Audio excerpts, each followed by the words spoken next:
Americans have seen their liberties attacked. Every right we enjoy under the First Amendment has been assaulted. Every single one. Your right to worship, your right to assemble, your right to petition, freedom of the press, freedom of speech, every single one. There are places today where a full congregation can still not meet on a Sunday morning. Your right to assemble? 4 weeks ago, I spoke to the New Mexico Republican Party in Amarillo, Texas. They had to go to Texas for freedom because they weren't allowed to assemble in their own state.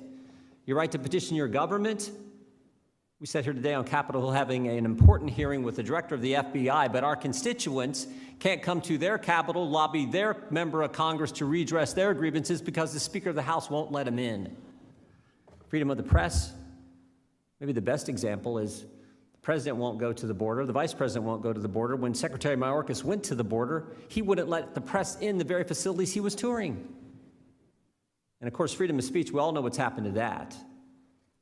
Big tech censoring conservatives, the cancel culture mob attacking anyone who disagrees with them, deplatforming the sitting president of the United States, Democrats writing letters to the network carriers telling them to take certain news organizations off their network, off their platform.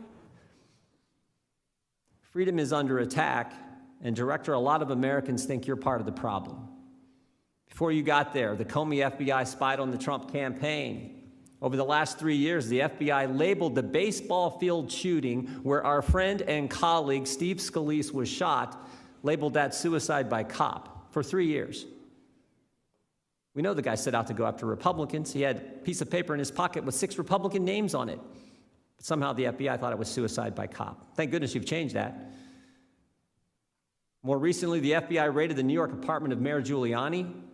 The president's personal lawyer, former U.S. attorney, ran the Southern District of New York office. According to press accounts, he said he was willing to give whatever information you all wanted, whatever the Justice Department wanted, but no, you kicked in his door instead. How about the couple in Alaska, Paul and Marilyn Huper?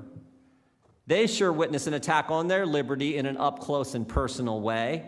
The FBI kicked in their door, handcuffed them, held them at gunpoint, interrogated them for 4 hours in their own home. There was just one problem.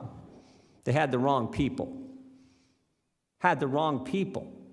Took their phones, took their laptop, took a pocket-sized copy of the Constitution. There's got to be some irony in that.